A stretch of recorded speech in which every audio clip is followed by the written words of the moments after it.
eu vou entrevistar a Aline Lourenço. A Aline é licenciada em Serviço Social Clínico pela Universidade de Widener. Ela também é licenciada em aconselhamento de dependência química e atua como terapeuta no Texas desde 2021, oferecendo suporte a indivíduos com sintomas agudos de estresse, ansiedade, depressão e trauma. Aline, bem-vinda! Obrigado pelo convite, é muito bom estar aqui. Nossa, eu tô super animada de te entrevistar. Eu acho a história da Aline bem interessante porque ela vem de uma carreira bem diferente e fez uma transição muito inspiradora. Então, Aline, começa compartilhando aí de onde você é no Brasil e como que você virou social worker aqui nos Estados Unidos.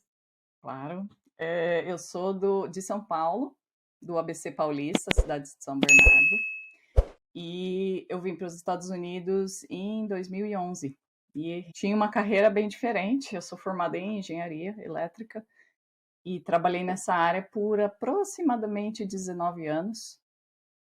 Vim para cá transferida com essa carreira, né? Tive a oportunidade de exercer essa profissão aqui e depois de um tempo essa profissão parou de fazer sentido para mim, pelo fato de não ter muito equilíbrio na minha vida profissional, na minha vida pessoal.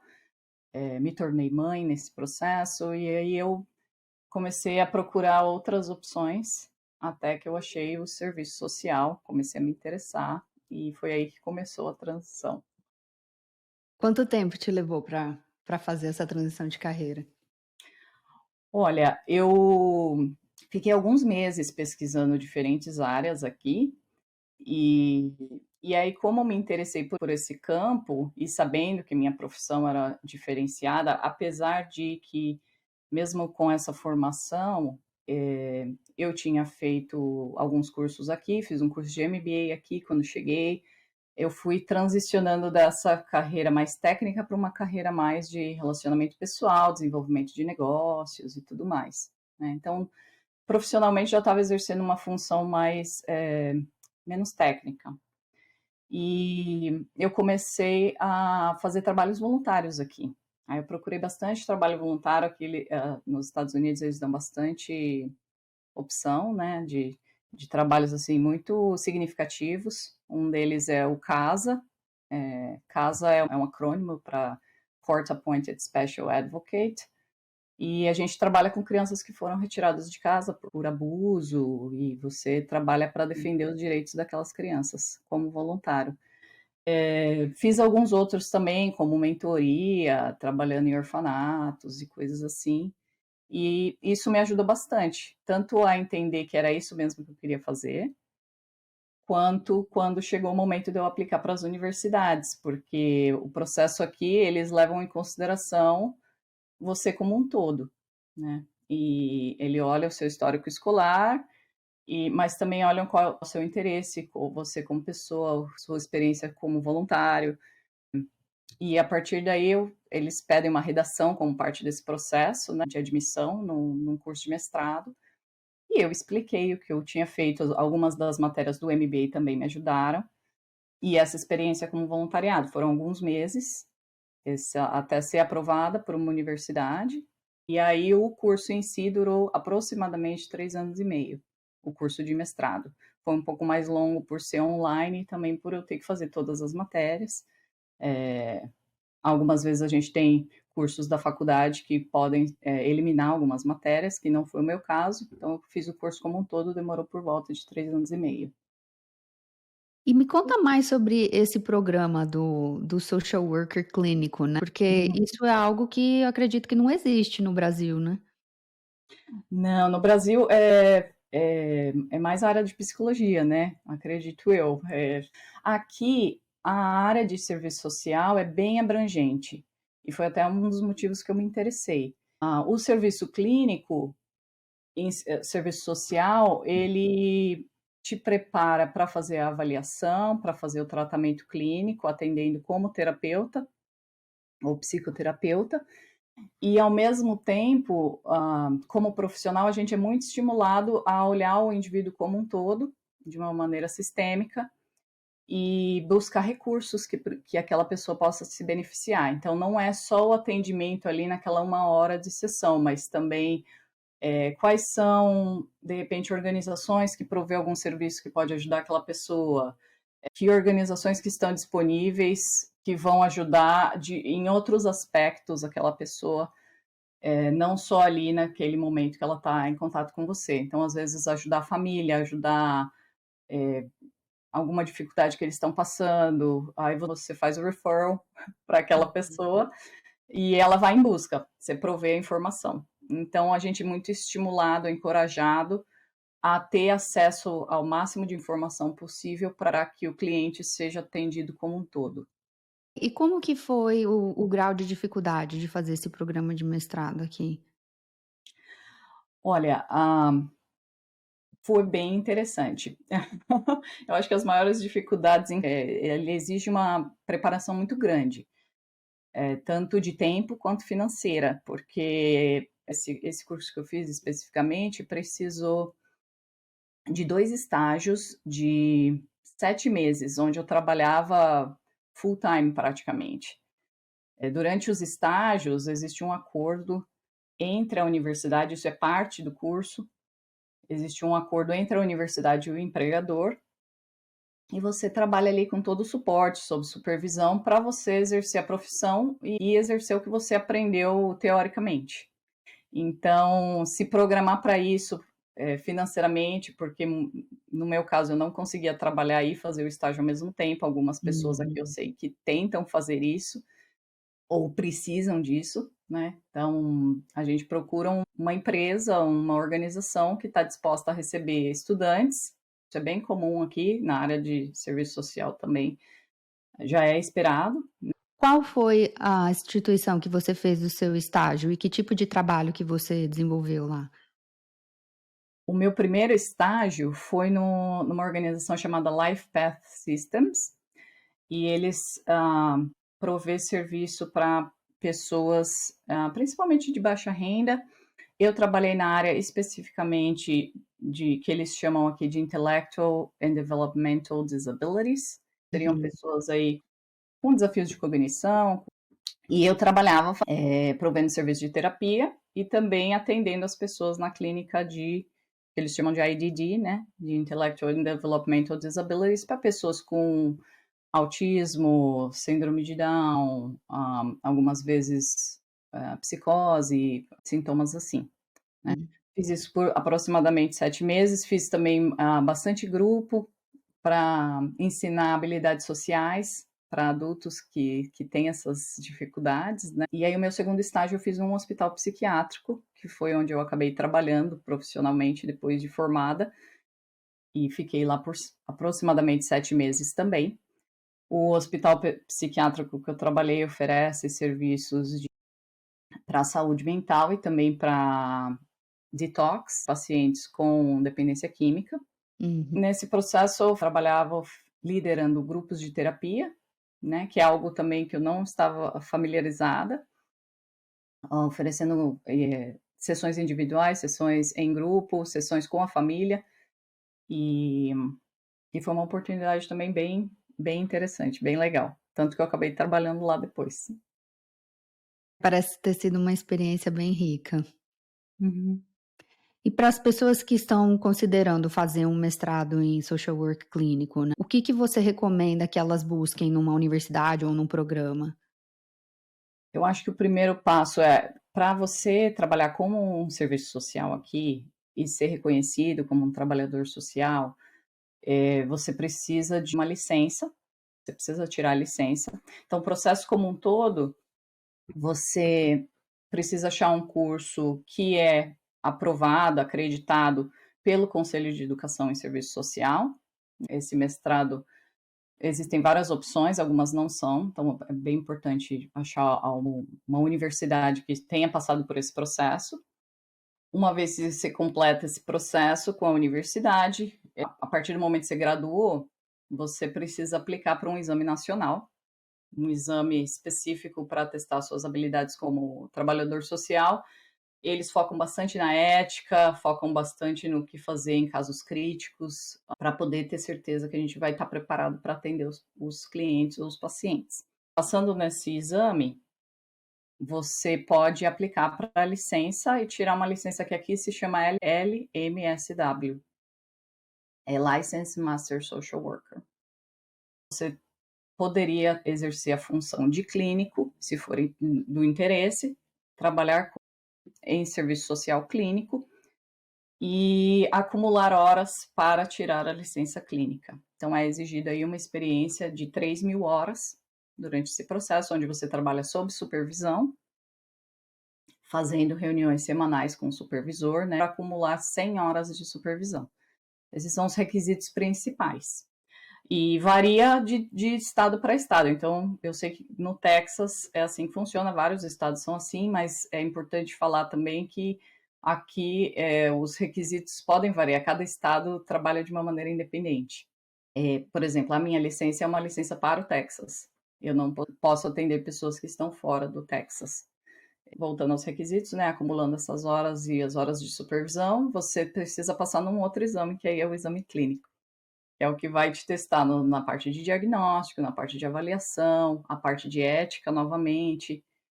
E aí, passando por esse exame, você comprovando as horas, né, trabalhadas e tudo mais, aí você está pronto para tirar a licença clínica, que seria o LCSW, LCSW, que é Licensed Clinical Social Worker. Então, só para recapitular, você estudou 3 anos e meio fazendo esse mestrado, sendo que o último ano foi de estágio supervisionado. Assim que você se formou, você pegou uma licença provisória de Licensed Master Social Worker, Uhum. onde você teve que começar a trabalhar por 3.000 horas sob supervisão. Uhum. E durante esse tempo, você já era remunerada? Sim, durante esse tempo, sim. Enquanto a gente faz o estágio como parte do curso, normalmente é não remunerado. As opções são não remuneradas. Depois da formação e tirando a licença do LMSW, que é a licença provisória, aí você já está trabalhando como um profissional. Então, você já é remunerado, já é reconhecido, onde você acumula as 3.000 horas para tirar a licença clínica. E depois que você fez essa prova e passou e pegou a sua licença completa, né, e você começou a praticar, muda o tipo de remuneração? Faz alguma diferença ou é a mesma coisa? Sim, normalmente muda a remuneração onde você está trabalhando e existem muito mais oportunidades para um profissional clínico. Se a pessoa está buscando esse tipo de trabalho, porque como eu falei no início, em serviço social você pode trabalhar em diferentes áreas, o serviço clínico é um deles, né? Para trabalhar como clínico faz muita diferença, porque aí as empresas já sabem que você não está em busca de supervisão, você pode operar independente, então a remuneração muda de acordo também. A variedade de opções aumenta também. Tem mais oportunidades, o mercado se abre, né. Uhum. Uma coisa que é uma curiosidade que as pessoas têm com relação a fazer um ensino superior aqui nos Estados Unidos é o custo. Você pode compartilhar mais ou menos quanto que custou para você fazer esse curso todo? Uhum. Olha, varia bastante, então o que eu vou falar é um caso bem específico. Para mim foi por volta de $50.000 o programa como um todo. A gente normalmente paga as matérias, conforme vai fazendo as matérias, a gente paga pela matéria. Quando eu estava procurando o curso, eu achei um range enorme de valor, dependendo se o curso era online, se era pessoalmente, se a pessoa tinha já, se seria um curso mais curto ou um curso longo, como foi o meu, né? E aí variava, tinha um range de aproximadamente desde 30.000 até $70.000, o curso como um todo, a estimativa. Ok. Então aí você se formou, terminou suas horas, pegou sua licença, e como que está sendo a sua experiência prática agora? Fala um pouco da população que você atende e quais são as suas abordagens.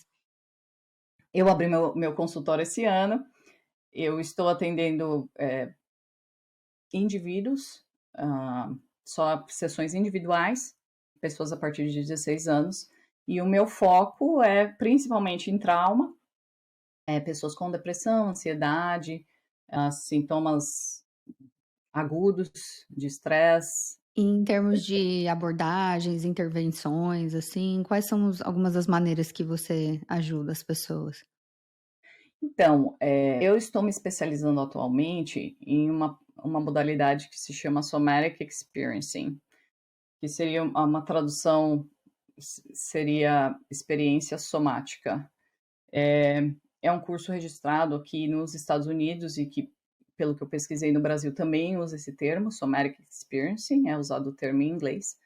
E ele atua de uma maneira mais sensorial, como parte da terapia. Então, não é somente a conversa entre terapeuta e cliente, né? Não é só verbal, mas também usa a experiência, quais são as sensações que a pessoa está passando por aquele momento, qual que são as respostas que o sistema nervoso daquela pessoa está dando no momento da sessão. E agora isso está sendo muito mais falado atualmente, é que o trauma, ele não é necessariamente o que aconteceu com aquela pessoa. E a gente vê isso porque várias pessoas que passam pela mesma pela mesma situação, lidam com aquilo de maneiras diferentes. Então, o trauma é como você respondeu àquela situação. A pessoa que desenvolveu essa modalidade, ele percebeu que os animais na natureza, por exemplo, uma das coisas, né, um dos aspectos que ele analisou foi que como os animais na natureza passam exatamente pela mesma situação de estresse, de medo, de achar que a vida ali está em risco ou de estresse, e eles lidam com aquilo de uma maneira muito mais natural. E foi aí que tudo surgiu, para tentar trazer um pouco desse aspecto de como o seu sistema nervoso está lidando com aquilo, porque o ser humano tem a mesma capacidade. O ser humano também tem a capacidade de liberar aquilo e continuar seguindo sua vida. Mas muitas vezes, por causa da nossa cognição, dos nossos pensamentos, nossos julgamentos, a vida estressante que a gente leva, a gente não tem tempo de superar aquilo, a gente acaba acumulando aquilo no próprio corpo. Então, o nosso corpo vai. Acho que em um dos episódios anteriores você comenta sobre o livro The Body Keeps the Score, mais ou menos nessa linha. Então, o corpo está ali acumulando todas essas experiências.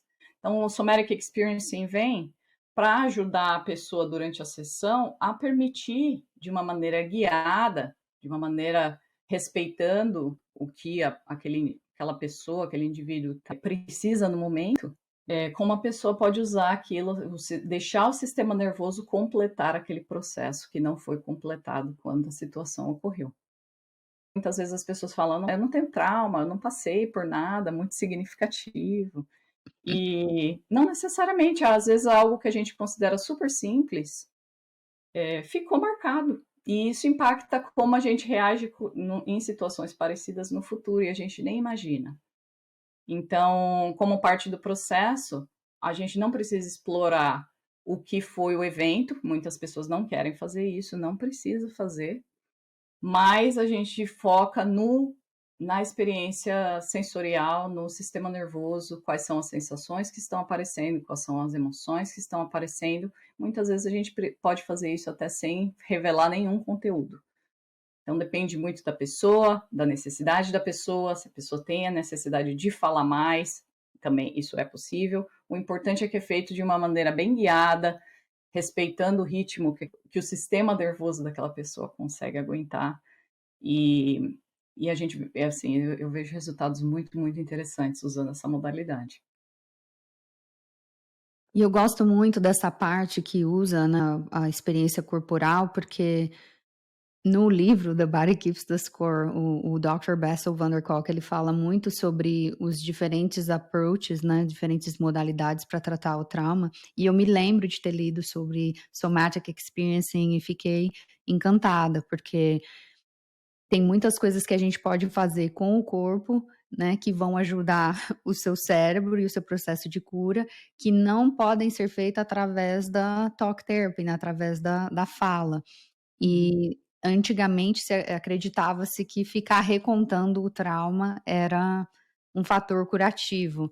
E depois chegaram à conclusão que, na verdade, muitas vezes isso pode até retraumatizar a pessoa, né? Ficar recontando aquela experiência. Então, tem casos específicos que é importante colocar uma ordem naquela história, né?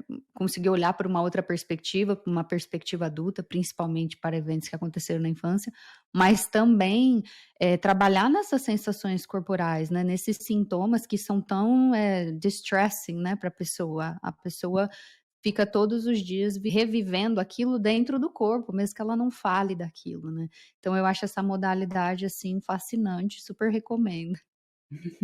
Muito bom mesmo. Um exemplo que eu pensei aqui até, que às vezes parece tão simples, por exemplo, quando a gente passa por um acidente, vamos supor, a gente quase bateu o carro, a gente estava ali, ou então quase aconteceu alguma coisa. Eu acho que o carro é um exemplo bom, porque normalmente o que acontece? Quando a gente para, às vezes o corpo inteiro está tremendo. Aquilo é um sinal do sistema nervoso estar descarregando. E aí, muitas vezes, a gente fala, deixa eu ver o que aconteceu, deixa eu ir atrás, deixa eu cuidar de quem está no carro comigo. A gente não tem tempo para deixar o corpo liberar aquilo. Esse é um exemplo. O corpo está tentando deixar aquela emoção, aquela sensação. A gente fala em inglês discharge, né? Deixar o corpo discharge aquela sensação. E a gente não dá tempo a isso. Então, quantas situações a gente não vive que a gente passa por isso? Esse seria um caso extremo. Mas, principalmente quando a gente passa por experiências consistentemente, às vezes a gente trabalha num lugar abusivo, às vezes a gente tem pessoas que a gente convive diariamente que são consideradas pessoas tóxicas, sim, pessoas que não estão colaborando, não estão nos ajudando, e a gente vai acumulando aquilo. Então, todos esses aspectos são levados em consideração e a gente pode trabalhar de uma maneira gradual para que isso seja, para que o corpo, o sistema nervoso faça isso de uma maneira natural.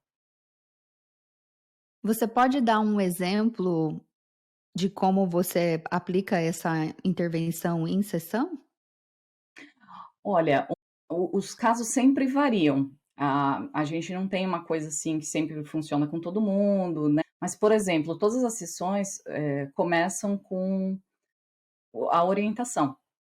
A orientação do espaço, a orientação do tempo. Então, por exemplo, as pessoas que estão ouvindo podcast, assistindo podcast, prestar atenção, que dia é hoje? Onde você está? O que está acontecendo nesse momento? Essa é a primeira orientação, que muitas vezes no corre-corre a gente não se dá conta.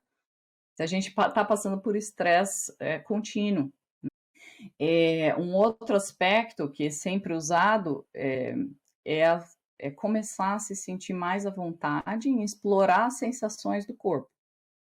Um exercício que a gente pode fazer aqui é fechando o olho ou até com os olhos abertos. A gente pode começar com o ambiente externo. Então, seria olha em volta, segue aí onde os seus olhos conseguem enxergar e acha alguma coisa que te traz uma sensação boa, ou mesmo uma sensação neutra. E gasta o seu tempo ali olhando aquele objeto, aquela cena que você identificou, e presta atenção em como aquilo reage dentro do seu corpo. Quais são as sensações que estão aparecendo? Às vezes a gente sente uma sensação quente, às vezes a gente sente uma sensação de alívio, às vezes o ombro pode baixar, varia para cada pessoa. Então, qual que é essa sensação? E aí, durante a sessão, se a gente estivesse numa sessão, a gente também exploraria o que não está se sentindo bem no corpo. Então, qual é a sensação que não está se sentindo bem? E ao invés de, o que a gente tenta fazer normalmente? Quando a gente identifica o que não está se sentindo bem, a gente tende a evitar. No Somatic Experiencing, a gente foca no que está se sentindo mal, a gente não tenta melhorar. Então, vamos supor que a gente percebe que o pescoço está tenso, algo assim. Se a pessoa conseguir tolerar aquela emoção, aquela sensação, a gente passa um tempo fazendo isso. Muitas vezes o corpo quer ser sentido, quer ser visto, quer ser percebido. Então aquela parte do corpo está falando, eu estou aqui, olha para mim. Às vezes, naturalmente, aquela sensação vai embora. Se não vai, a gente volta para o recurso que a gente identificou. Então, por exemplo, Às vezes a gente tem um porta-retrato que a gente olhou e naquela parte inicial a gente identificou como sendo algo que traz uma sensação boa. A gente pendula, a gente varia entre a sensação negativa ou a sensação que traz desconforto para a sensação que traz conforto.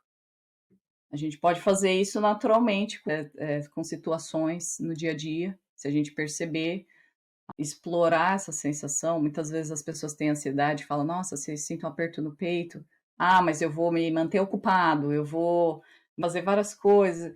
Às vezes é o corpo falando, hey, presta atenção aqui um pouquinho, presta atenção no que eu estou querendo te dizer. E às vezes só de você pôr a mão ali onde você está se sentindo, né, o peito está apertado, põe a mão ali. Ou então passa um tempo só prestando atenção qual é a sensação. É uma sensação pulsante, é uma sensação... Às vezes só isso já ajuda a abrir um pouco mais de espaço no seu corpo para que você possa ter esse espaço para outras sensações e emoções. Então, isso seria bem simples, de uma maneira muito simplificada, algo que a gente pode fazer. Nas sessões, a gente explora um pouco mais isso. Mas a base é sempre essa, tentar se expor um pouquinho à sensação que é desconfortável e usar os recursos que a gente tem, também usando as sensações do corpo ou que a gente tem à nossa volta, para trazer a resiliência, para trazer a confiança que a gente consegue, que o nosso corpo é quem está dizendo que ele precisa. Adorei. E apesar de você ter chamado isso de simples, na verdade eu acho essa intervenção bem profunda, porque essas pequenas coisas que a gente vai fazendo para se reconectar com o corpo, vai ajudando o nosso corpo a aprender a tolerar a emoção, em vez de se distrair, de fugir, de correr e tomar um remédio ou de comer uma coisa, enfim, né? As pessoas, na maioria das vezes, não gostam, né, de sentir a parte desconfortável e usam dessas band-aids, né, que a gente chama para não sentir. Só que, na verdade, aquela sensação tá te dando uma informação, que tem alguma Uhum. coisa que precisa ser vista, né. Então é isso que você ensina de fazer um shift ali do foco, né, em vez de fugir, parar e notar isso e conseguir ficar com aquela sensação, e aí construir esse recurso, achei fantástico. Com certeza. É que às vezes as pessoas desmerecem ou desconsideram por falar, nossa, algo tão simples, né? Acho que é mais nesse sentido. Nossa, mas isso vai me ajudar? Mas fazendo isso de uma maneira consistente, principalmente guiada, aumenta a nossa tolerância aos momentos de estresse, a nossa resiliência, as nossas emoções. Um processo, assim, muito recompensador. Sim, e no caso de trauma, as pessoas têm um sistema nervoso bem desregulado, né. Então, quando essas sensações vêm, muitas vezes é como se ela estivesse revivendo aquele momento, e fazer isso com um profissional de uma maneira segura, de uma maneira guiada, é muito importante para que ela não fique com aqueles gatilhos, né, não consegue fazer essa descarga que você falou, né, da maneira segura, da maneira que também vai equipar ela a funcionar no dia a dia, né, uma coisa que depois que ela aprendeu, ela não precisa estar lá em sessão com você para praticar, e isso eu acho bem legal, porque ela ganha uma ferramenta, né. Com certeza, com certeza. Ai, Aline, tô adorando nossa conversa, mas também tô de olho no tempo. Me fala como que uma pessoa consegue te encontrar se ela quiser trabalhar com você, virar seu cliente?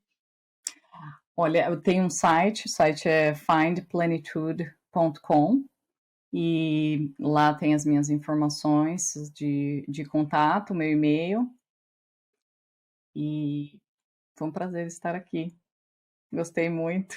Para as pessoas que quiserem ser atendidas por uma brasileira, estarei muito contente em poder fazer isso. E também se tiver algumas dúvidas com relação ao que eu comentei aqui, o trabalho voluntário, ao meu trabalho no hospital, qualquer tipo de dúvida que a pessoa tiver sobre a transição em si, também pode entrar em contato. Estarei muito feliz. Uma das perguntas que eu recebo muito é sobre plano de saúde. Você atende plano de saúde? Atendo sim. E eu estou sempre atualizando a minha lista dos planos de saúde que eu atendo, então tá lá no site também essa informação. Ótimo, eu vou deixar tudo então no show notes. Aline, muito obrigado pelo seu tempo, por compartilhar seu conhecimento e pelo trabalho que você faz para ajudar as pessoas. Prazer é todo meu, muito obrigado pelo convite novamente. Fico muito feliz.